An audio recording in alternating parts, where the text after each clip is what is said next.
Well, it's about time you came back to my channel. Make sure you subscribe, turn on your post notifications, and like this video. I am looking back at solos. My mother said to me once, give everybody on the competition team, I mean, it was 15 kids at the beginning, give them all a solo. I was like, what? She was such a good businesswoman and she didn't even know it. Give them all a solo because it will make them better dancers for the group. And she was right. When each child does a solo, they're taking a private lesson. So they're getting better, technique-wise. They are working on their facial expressions because they have to do it. There's just them. They're not in the back line anymore, or the second line, or on the end. It's just them out there. So they have to carry the number with their own facial expressions. So that makes them better in the different group dances. Also, it kind of gives them a little shot in the arm. Like, I believe in them and I want them to do well. The name of this solo was The Party Starts Right Now. Party starts right now. Party starts right now. Higher! And it was an acrobatic dance. It was Mackenzie and she was little. It was my goal to get her to the same level as a competitor, as a dancer, as a performer that Maddie was at the age of 7. You know, the younger sister following in the footsteps is usually better. They become better dancers. When she nailed that routine, I just had a moment where this is why I do what I do. She made me cry. That was a proud moment, you know, when you work with a child over and over and over again, and it's not getting through, it's not sinking in, and then all of a sudden the light bulb goes on and she does it. And all those things that you were saying for all those years, click in.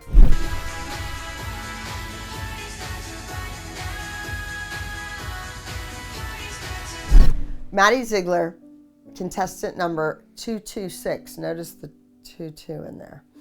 And she's doing Helen Keller. Now this routine was done before by the APPAREL Dance Company. The producers always brought me these crazy like things to do, solo themes, but they'd never been to a dance competition in their lives. This routine, Helen Keller, was originally done by a young lady named Stephanie Schlarman.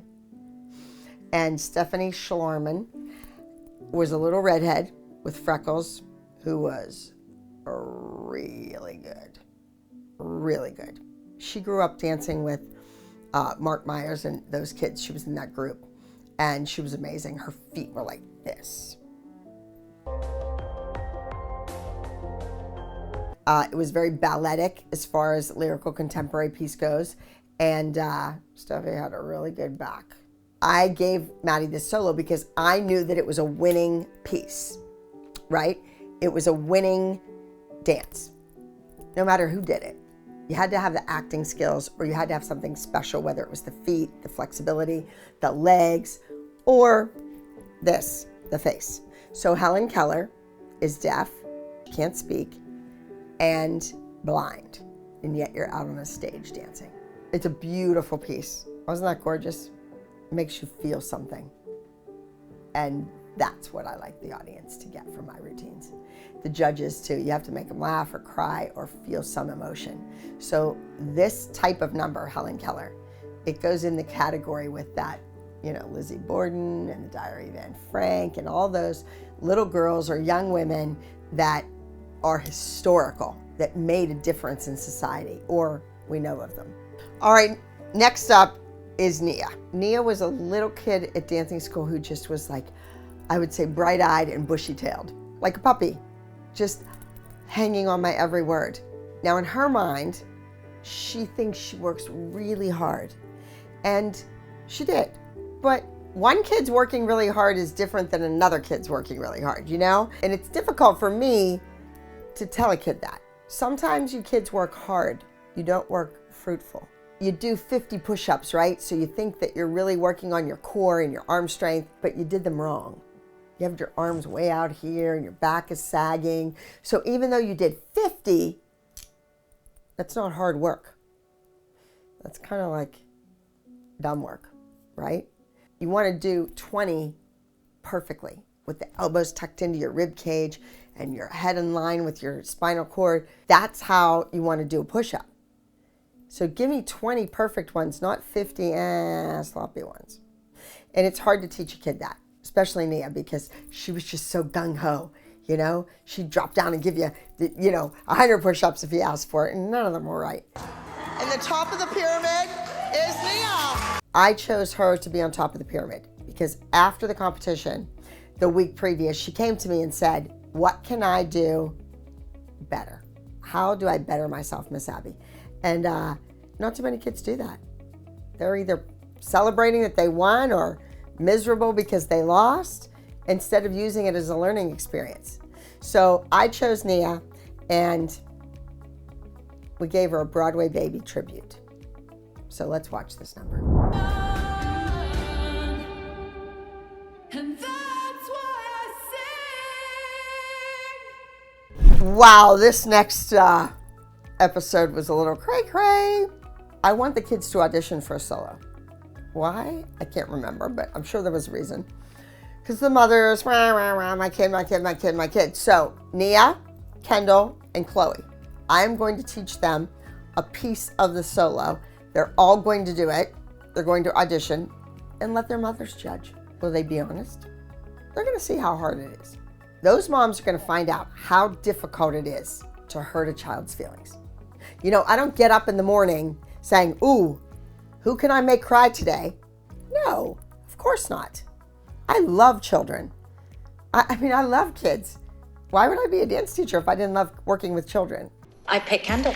Kristen. I obviously pick Chloe. Holly. Mia. Each mother picks their own kid. None of them were fair. No. So then Melissa has to break the tie, the three-way tie. And I want Nia to do it because blah, blah, blah, blah, blah, blah. Yeah, but jump ahead 2 years and Nia's not allowed to go to Australia with us. No. Melissa made that happen. So now she goes, Chloe, and she's like, I'm not saying it again. That's it. I'm gonna have you get ready because we need to do some psyching out with Justice. So Chloe gets the solo. Obviously it had a lot of turns in it. She's a good turner. So it's called Silence.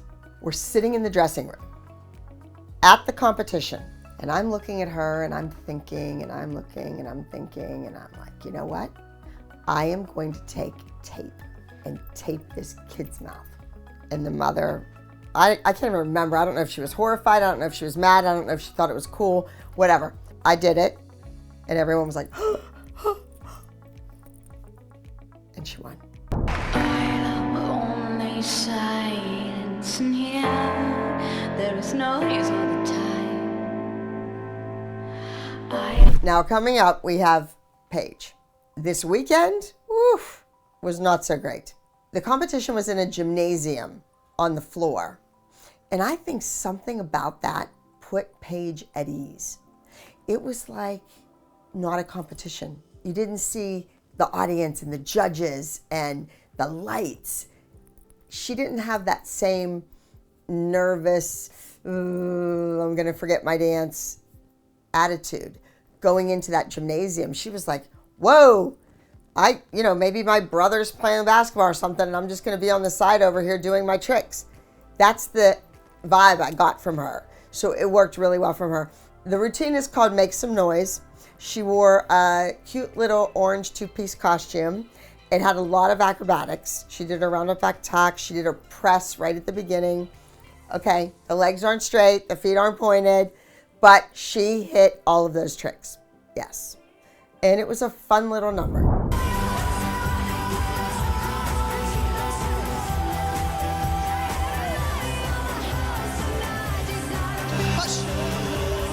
Another solo coming up is Brooke doing the Diary of Anne Frank. Now, once again, like Helen Keller that we just watched, this was a classic piece that I did. Write in the comments below who you think did the original Diary of Anne Frank for the ALDC. And she won. She won everything with it.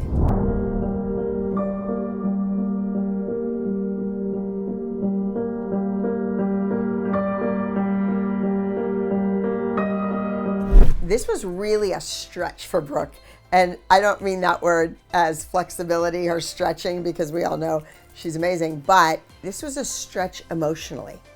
She had to act frightened, afraid.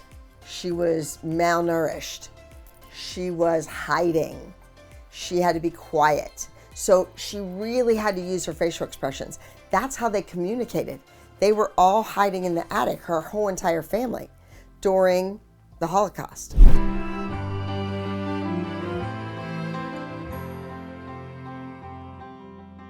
Wow, I watch Maddie doing happiness and I'm clapping. I'm clapping for a videotape. You know, when you watch things on film, you see every finger, every mistake, every like little bend in the knee. But man, watching that happiness routine is beautiful. And my friend Rachel Sage gave us her music freely. She was so very kind. She was kind to the network. She was kind to the production company, and she was kind to us. That routine right there is some of her best dancing. That was pure happiness. All right, here we go with JoJo. It's Fashion Victim. That's so funny because now JoJo wears her face on everything. Like all of her sweatshirts, all of her t-shirts, all of her clothes have her face on them, her logo. And she used to think that it was weird that I wore my name on my shirt. She was like, are you gonna forget your name? Why do you have to have, you know, everything I own had my name on it? JoJo used to talk to me about that. She thought that was like weird, crazy, funny. And then jump ahead a few years, she's not only wearing her name, she's wearing her whole face. She's driving a car with her face on it. So for her to be a fashion victim, it's funny, yes? And now, let's just say JoJo does wear Gucci and Prada and Versace. JoJo can wear whatever she wants. It's crazy, isn't it?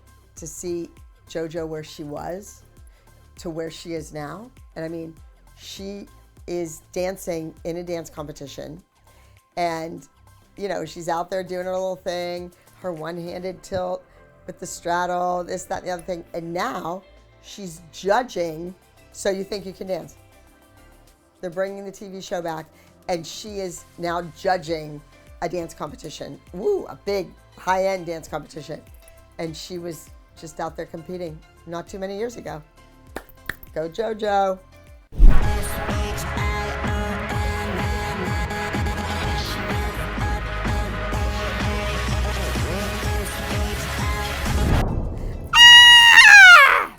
Scream. This solo pushed Kendall. We don't usually see Kendall do the Maddie type of number, or I should say the Abby type of number, right? We don't see her dirty and crazy hair and all that jazz. No, Kendall does the pretty costume, pretty girl, up tall, you know, turn, turn, turn, kick, turn, and this was great.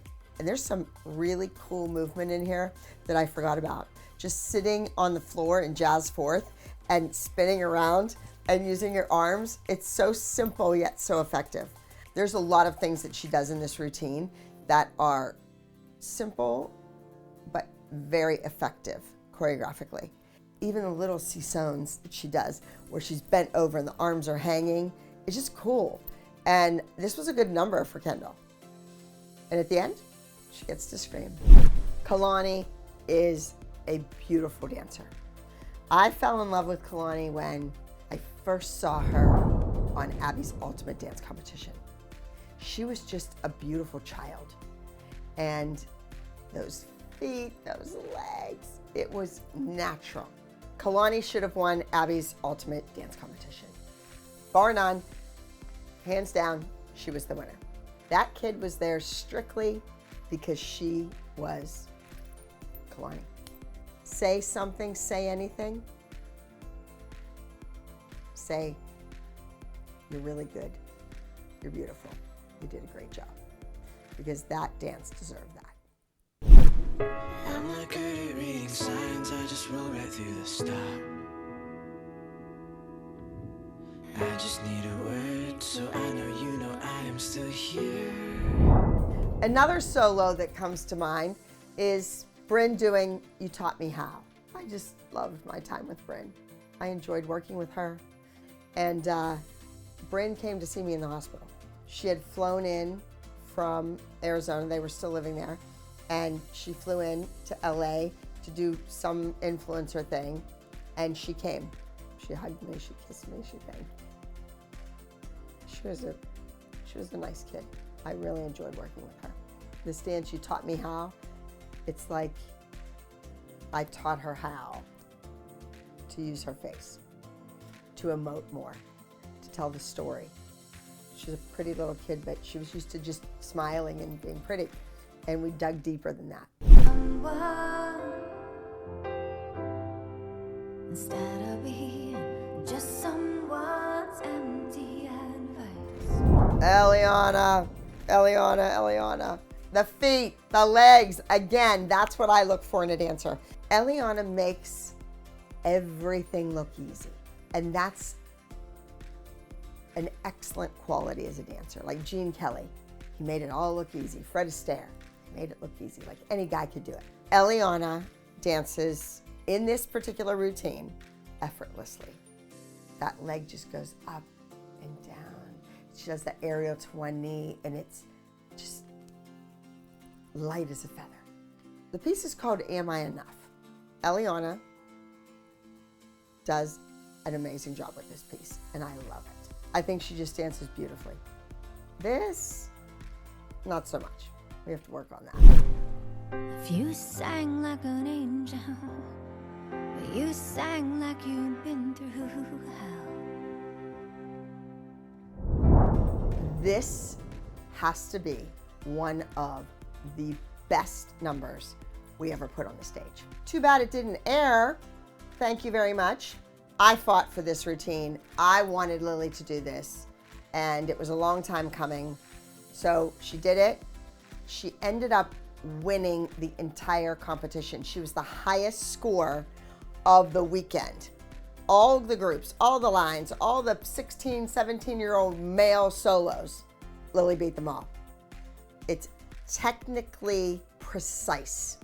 When she places her foot in a passe, it is right there perfect. Anyway, watch this number, take a trick, copy it at home, try to learn it. There is some amazing stuff in here. Just the lines are incredible. So come inside before the rain starts pouring down.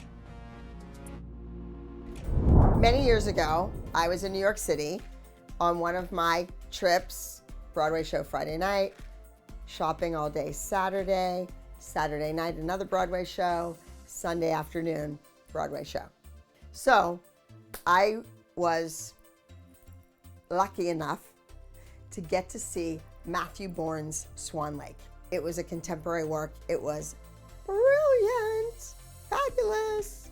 And I've been wanting to do that number. So I had the opportunity with Brady to kind of do a little play on Matthew Bourne's contemporary Swan Lake. I love this number. I thought he did a great job. I always wanted more from Brady. I wanted him to be more intense and tell that story and use his face and be tougher. It was hard to get that out of him. Just a nice kid.